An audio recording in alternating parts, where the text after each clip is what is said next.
Hey everybody, welcome back to the Fish Tank. I'm Bad as Fish 80, and today we've got some tournament action for you. We're going to be watching the final of the 2v2 number 18 tournament. Now, because these matches took place a little while ago, we're going to be watching them from a video instead of from replays. So we won't have some of the dual deck technology and stuff that we normally have, but hopefully you guys can still enjoy it. And I am not alone here. I am joined by my good friend Planky. Hello Planky, how are you doing? Hello, I'm doing very well, thank you. Yeah, I'm Good. looking forward to this game. Planky, of course, is a long-term member of the Mini Masters community and the Fish Tank. He's a very high-level player. He plays a lot. He's played for a long time. He knows what he's talking about. I haven't casted with him before, but I'm definitely excited to get into it today. Chat, let us know if Planky's voice is loud enough. Let me know if any problems occur. We've had all sorts of technical issues today. We're just trying to get through this, and hopefully we can. Also, Beta Dwarf dropped a bombshell earlier. Wildcards are going to be removed from the game for a season to test. So that's exciting. Exciting. Now, what are we watching today? We're watching the grand final of the 2v2 number 18. This is going to be between two teams. Team number 1, first place guaranteed. That is their name. First place guaranteed, comprising of Saytin and DfogoX, and their opponents, Patient Snakes, comprising of Dragon and Pom. Now, one thing we need to remember is this is a dual elimination tournament. So one of these teams has a second life, and that team is Patient Snakes. They have made their way through to the final from the winner's bracket without losing any matches. So, should Saytin and DfogoX from first place guaranteed, should they win the first best of 5, then we'll have a reset. So who knows what we're going to see. We're going to have some good action. And I know, Planky, this is a little bit awkward for you because I think you watched this live. I did, yeah. So hopefully you're not going to give any spoilers. I think we all hope I don't spoil the game. We all hope. You hope. I hope. So hopefully we'll do that. So as I mentioned, we're going to be watching from a video instead of replays, so the quality might be a little bit different, but it's the best we have. So we shall do what we shall do. Okay. So big shout out to Anna Rinkas for recording these videos for us. Now Planky will just make sure that we are set up at the right time. I'm at 18 seconds. That's right, same okay. Here. What we're going to do, Planky, is I'm going to go 3, 2, 1 and then go. And then we're going to go on go. Not on 1, but on go. Okay. Do you follow the instructions? Understood. Okay, here we go. 3, 2, 1, go. Okay, so on the blue team we've got Saytin and DfogoX playing Apep and Mordor, and on the red team we've got Pom and Dragon, Setsu and Stormbringer. Now these are all players that you're very familiar with, aren't they, Planky? Oh yeah, for sure. I mean, I've played against both of these teams quite a bit in the 2v2 tournaments, so yeah, very formidable opponents. Yeah, both very good teams. And they will have already met before. Yeah, Patient Snakes actually were the ones to knock Saytin and DfogoX down into the losers bracket in the winner bracket finals. So the neither team has lost to anybody else in this tournament.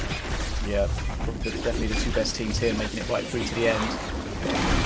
So remember, this is a little bit older, the match, so there's going to be the changes that have been recently announced and recently hotfixed into the game are not going to be appropriate here. That is a lot of damage already. Focus with the Glenn's Brew combo.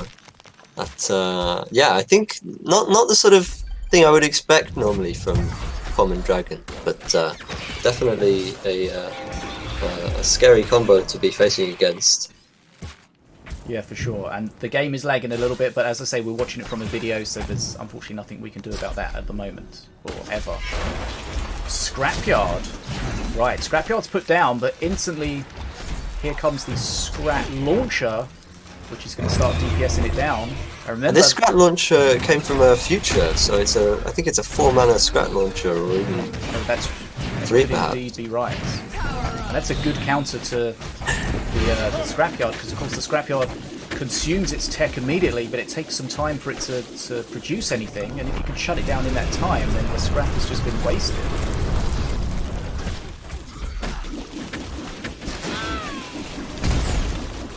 DfogoX pushing with the statue. DfogoX a difficult one to deal with. The blast crystal already seems slower here. I wasn't sure whether this was before that change or not, but definitely already a bit nerfed. But this is 1.25, so I'm not entirely sure when those changes came in. Okay. ATG drone's been a bit of a problem, but the long is going to do a good job with that. Shockrock shuts down the res though.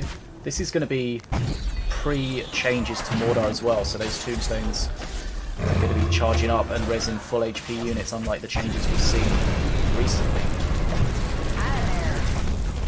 And some solid defense from Defogo and Saytin. It was kind of nerve-wracking at the start with the first push doing 1,000 damage or so. But now that they have Apep perk 2, definitely feeling a lot safer against Setsu, who's a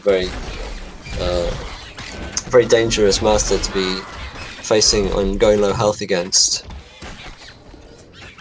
So we've got an illusionary welt grabbing the bottom bridge again. This is before the changes, so remember, in the current day, Minion Masters, flying units can no longer take bridges. Massive change there.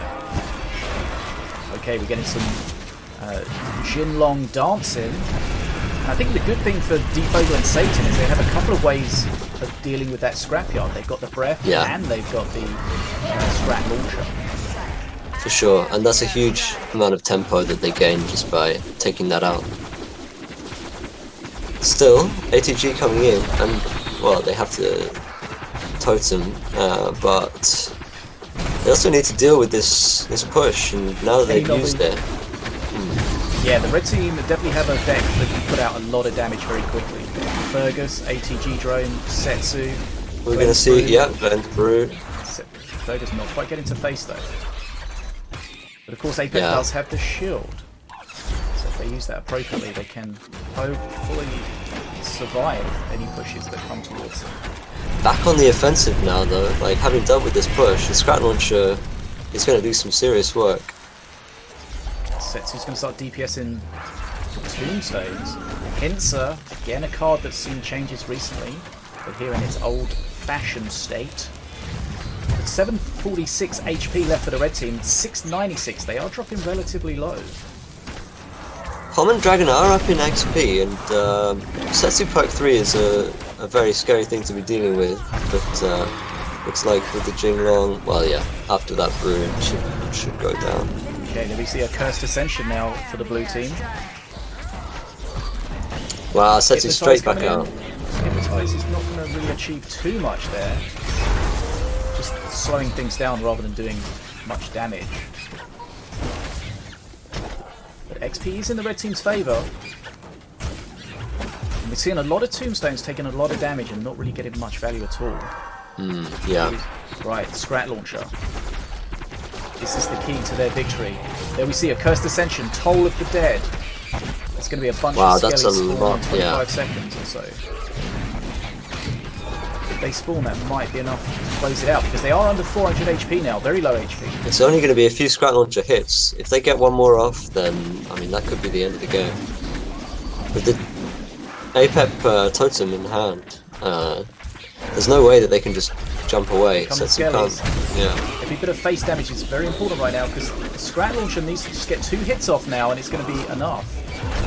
Setsu's going to try to drop on it. Here we go. No, it's not enough. There we go. Game number 1, Defogo and Saytin. GG. That Scrat Launcher from the future. Very, very useful. Now, I know it looks like everything's just crashed, but I assume it's just part of the video. And we shall just get through it. Patience is a virtue. Not everyone has the best PCs. Okay, so remember, this is a best of 5. So, Anno did crash here, did he? Okay. Now, this rule was implemented after I stopped doing the 2v2 tournaments, but it's a conquest format for the finals, right? Where you can't play the same master combination again. Is that how it works? That's correct. Yeah, we did bring in that change, and I think this is one of the either the first or the second of the tournaments to feature that. So as Planky's saying, if you do win with a combo, then you get to not use them again. Right, so we're just waiting for Anno to restart his game now. We could zip through it, but then the issue we have is resyncing our videos, but that's probably not much of an issue. Yeah, we can move on if you'd like. Okay, let me go through and then I'll call out when it is. Okay, right. I'm at 10 minutes and 30 seconds in the video. Yes, okay. Oh, did you record it as well, Saytin? It's fine. Everything's fine. Okay, we're going to be going into game number 2. Are you ready to go, Planky? Ready. Okay, 3, 2, 1, and go.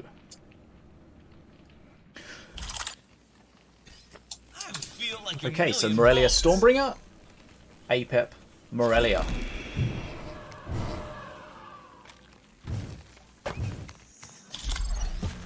So it was Mordor Apep, the combination that can't be played again.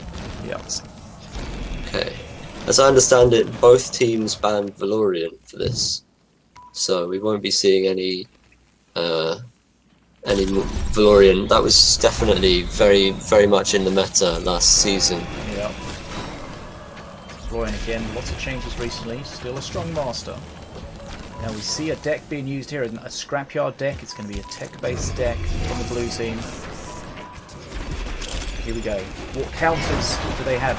Okay, Mega Storm. Okay. But they did. I think they played the Mega Storm before the scrapyard was there. It did get one hit on the scrapyard, so definitely going to reduce its value by quite a bit. Is it going to get anything? Okay, pops one thing out. Now we've got puffs everywhere from the Mana Puff Madness. Now these kind of decks can get out of control if you can't deal with a cycle of the puffs quickly. I think that might have come from a future. I didn't notice if the future was popped, but it doesn't seem like a card which I'd expect them to be running. And there's a future present just played, so yeah, that's probably a 2-mana Mana Puff Madness. Yeah. Yeah, unfortunately we can't see both decks right now with the normal technology we used to use, but we shall do what we shall do. And that's probably a 2-mana Gorak Gate as well. Got to imagine that was the card that they pulled out of the future present. Sometimes you see like random things like that, you don't think, why is that in the deck? And again, here we see the breath of the scrapyard. Great value. Is the scrapyard going to get anything? Get some buzzers. Not ideal. In terms of XP, considering Pom and Dragon have already played a future past and a future present, I mean they're already at perk 2 and well ahead on XP. So often what you see is when people invest in the longer game with features is they lose control at the start a little bit because they spent their mana on effectively nothing in the short term, but that's not what we've seen here. Are behind a little bit in health, but I think that's down to the fact they were able to trade so well with the scrapyard. Like there's just no scrapyard value at all in their opponents. Hey, Natty. Now of course, the late game is very strong from DfogoX and Saytin, where they have the scrapyard kind of ramps up a bit, but also a Cursed Ascension is going to be a lot of late game value and pressure. Yep. We have seen a Blast Monster though, so that can be really useful. Yes, true. And here it comes with Spirit. Okay, so we get some good value there. So yeah, I think the reason that they're behind on XP is partly down to this Gorak's Gate. You suddenly tank a lot of damage from that Blood Pact. So they get value here from the Tats. That Gorak Gate, yes, that must be, costing them a lot of health, and with the Swarmers, that Blood Pact really does a lot. Right, ATG Drone's going to go down here. The air is reduced to the ground with the Unholy Ground.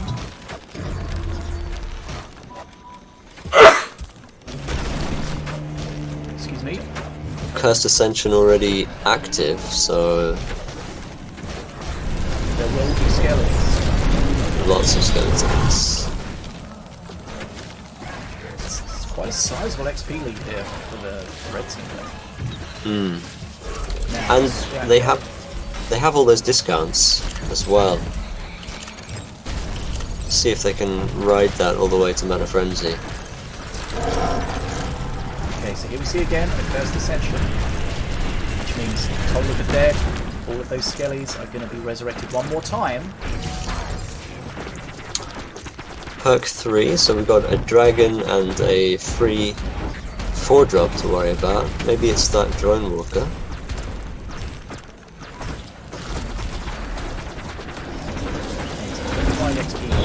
Okay, here's the skeleton resurrection. A huge push now. With DPS from those swarmers, but there's going to be massive face damage coming out from the task when it shreds them all. Wow, yeah, that was 500 damage right there. I've definitely seen that on the ladder when playing randoms. Definitely had that experience with my teammate. Big shout out to you, whoever you were. Right, here we go. First dragon has been dropped. Task comes in, hit a face damage. There's the power of the breath, doing damage, and to face, and dropping the skellies to grab the bridge. This Magma Storm, and there's a scrapyard about to get played. Okay, That, I mean, that's look at the XP, it's almost the same now. They've come Yeah, right back. yeah. Now this wasn't the Perk 3 dragon from Common Dragon, so they do have another high value dragon to play after this one is traded. Not getting little value. Oh, Stun Lancer just getting the win on that trade with the dragon. Now in the blue team's favour. They've really turned that around. And again, playing the Gorak Gate, 1,000 health left, so they still do have a bit of health to spare, but yeah. As long as they don't get the swarmers, they might be okay. Right, Think, Soulstealer's going to have a good time here. Gets removed though. Skellies everywhere. This Magma Storm could be huge. Okay, counter push for Common Dragon. Some puffs to survive as well. This could be... They can just get a few... That can snowball very quickly, yeah. And that puff, and you can shut that down. Okay, 80% says no at the bottom. Ooh, great unholy ground. Okay, this is getting really tight. 600 health to work with. Yeah, they are dropping health every cycle with that Gorax Gate. And XP still in DfogoX and Saytin's Good heal favour. though. Those heals But there's still... Is this the dragon? Yeah, finally, dragon comes out. That's the dragon with the breath, so that's the perk 3 dragon. Queen's dragon. The previous dragon we saw was from the movie Fallen card. So many dragons. Big push now, lots of tempo. Yeah, this is the scary part of the game. Blue team are edging towards their Mana Frenzy, but Red team has a big presence on the field. That Curse Bearer is going to do a great job on that dragon there. Dragon's going to melt to that Curse Bearer. It's allowing There's so many units coming in. Both teams coming right up towards Mana Frenzy. What's this Magma Storm hitting? Nothing really. Oh, it's just their own stuff, really. That Magma Storm was terribly detrimental to their position on the field. This could be it, the counter push coming in for Saytin and DfogoX. Mana Frenzy about to tick over now for the blue team. Now, they've got Mana Frenzy and the bridges. They should be able to solidify and just push behind this. They're getting value out of the scrapyard that they haven't seen before. GG dropped by the red team. Wow, that was incredibly close, but that's going to do it. Okay, that is GG. 2 games to 0. Imagine remembering to put the score on the screen. Couldn't be me. Okay. That is 2 games to 0 to the blue team. Remember, they're coming through from the redemption bracket. So if they do win the next game, the blue team, they will force a reset. Am I right, Planky? Yep, yep. So they're going to have to win with something which isn't Apep Mordar or Stormbringer Morelia. Yeah. But I'm kind of used to Saytin and DfogoX playing more sort of push centric, big minion type comps. So it's interesting to see them playing more sort of mid range and yeah, like different decks to what I'm used to. Yeah, maybe just trying to throw their opponents off a little bit. For sure. These players, as we said, they have played against each other already in this tournament, and they will know each other's play styles very well. So sometimes you just have to shake that up a little bit just to try to give yourself an advantage. Okay, so looks like I'm going to just start going forward in this video to find the next game. Okay, right. 21:33 in the video, if you please. Okay, yeah. Ready to go? Ready. Okay, 3, 2, 1, go. Okay. And Volko has appeared. Morelia Apep and on the other side. This is very much what I would expect to see from Common Dragon. I think I would, yeah. If you had to pick if I had to pick which two masters, I would, I'd expect. I think it would be those two. And yeah. DfogoX and Saytin? No, Morelia Apep for Common Dragon is. I mean, I would normally expect at least one of those, but I mean, it makes sense to run them both and run a full accursed and control game, and they've already dropped a feature present, so definitely going to be playing the long game again. This was the slightly older patch where the bats were just annoying as hell. DPS in, taking bridges, just being a little kick in the arse. Okay, Magnustorm, what's it going to hit? Decent. Rock Rivals now. That could do a lot. That Curse Bearer just survives, so that's very frustrating. Okay, it does go down. Oh, good blast. So of course the first time you use the Rock Rivals you do give your opponents the statue. That's a one-time only thing each game, but that's the scariest part, but it looks like they've got through that okay. Tombstone activated. Soul Stealer res. Blue Golem unsupported, but... Okay, so they've got a Blue Golem and a Rock Rival.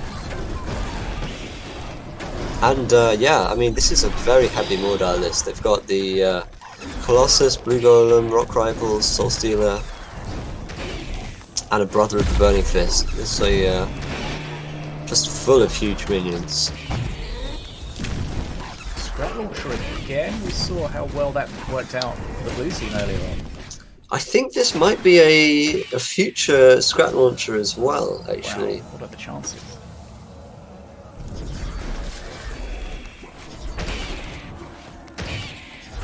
Good XP lead for the blue team at the moment. They have taken quite a bit of face damage. Yeah. Yeah, almost the exact reverse of what we saw in the previous game, where Common Dragon had fallen well behind on health, but had a good XP advantage. Now, when you're talking about a combination of masters and their auto attacks, Volko and Mordar are not amongst the strongest combination. No, for sure. Especially against flying units. Yes. Although, if they are forced to deal with swarms of skeletons and things, they'll be quite ready to take them out. Yeah, once so the we'll have to see. ramps up, you can be an absolute monster. Tombstone there tanking some hits from the Scrap Launcher. Can they deny any? Just the last one gets off, an extra 100 damage. All this damage is adding up. I don't think that Saytin and DfogoX have any healing at all, so they're going to need to keep the pressure on and try to either end the game or... It's a good spell combination there, Shock Rock and... Oh, is this a Colossus? Yes, Colossus red. The Apep shield just tanking pretty much all that damage. Apep's so strong at denying these big pushes, and Hugger's coming in, and the Curse Bearer going to make short work of this res Colossus. Yeah, once that curse is on it, you know it's dead pretty soon. Being so far away from your tower, you don't really have to worry about it. No Tombstone ready for this one. Volko, yeah, the Volko perk makes a lot of sense with this heavy Mordar deck, where they're going to be pushing over the bridges with these really big units and giving them rage. Yeah, they need to get into phase. We saw the Colossus get raged earlier, but it didn't really get to do anything. Yeah. And how are they supposed to push into this when they know that they're dealing with Magma Storm and an Apex Shield Totem with Curse for days? I think this might be a Haunting Hugger from the future or something, because there seem to be so many Haunting Huggers coming around. Yeah, it's frustrating to see the other side. Maybe Apex perk, yeah. Something like that. To get an extra Hugger against a deck with lots of big units, that's an RNG right there. Right, blue team have hit their perk 3, red team's a little bit behind, not too far, but they have taken a lot of face damage, and of course they still have to deal with that constant Scrat Launcher coming around, doing some damage, and eventually it's going to wear them down. So here we see this Scrat Launcher completely uncontested right now. I think it does about 1,000 damage, doesn't it, if it's uncontested? Yeah, I think that's right, yeah. So, I mean, one more Scrat Launcher would definitely be enough to end this game if they aren't able to answer it. I'm not sure what something else to deal with at the bottom, which is this dragon, and of course a stun lancer with very little HP being a pain in the ass. I'm not sure they're going to be able to deal with this dragon at all. No curse available. There's no red golem. Here comes the Scrat Launcher. Another Scrat Launcher, yeah. That's going to close that game out. Okay, 2 games to 1. That felt like a hard counter, but I suppose partly it does come down to the RNG as well. Last time they Dragon and Pom pulled the Gorak Gate and it ended up biting them in the ass, whereas this time they got the Scrat Launcher and a Haunting Hugger from, I think, Apex Perk 1, which, yeah, I mean, perfect cards to deal with what Saytin and DfogoX would play. Yeah, sometimes you just get that kind of luck. And something that someone was discussing, I can't remember exactly who it was, but someone suggested to alleviate some of these huge RNG spikes.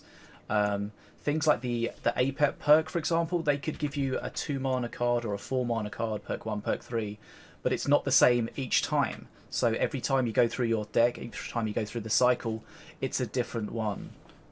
Just to bring that up here, how do you feel about that kind of suggestion, Planky? I think that would be quite interesting, but I personally would not like the idea of playing a game where every time my opponent gets his random card, I'm not going to know what it is. You know, if I'm playing a Colossus, I don't want to suddenly find out, like in Mana Frenzy, that my opponent suddenly has a Ghost in their deck, which I didn't know about until that point, for example. Yeah. I think it's an interesting thing to consider because, you know, you have to either accept that RNG can sometimes be perfect, but it's always frustrating in a tournament if you lose.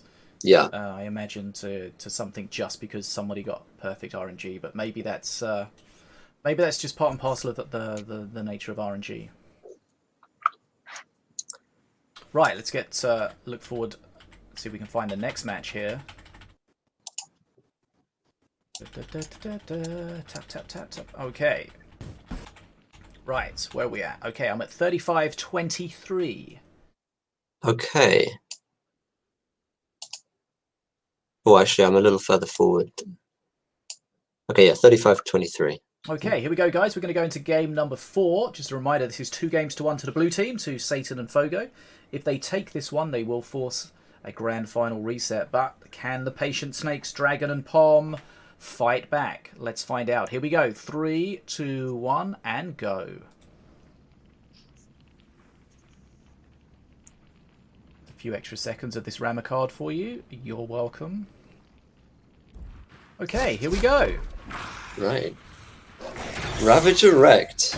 And this, I mean, that must be an aggro comp from Pom and Dragon. And Ravager Morelia could be, yeah, looks like both teams will be trying to push here. Right, let's see what we get. Remember, the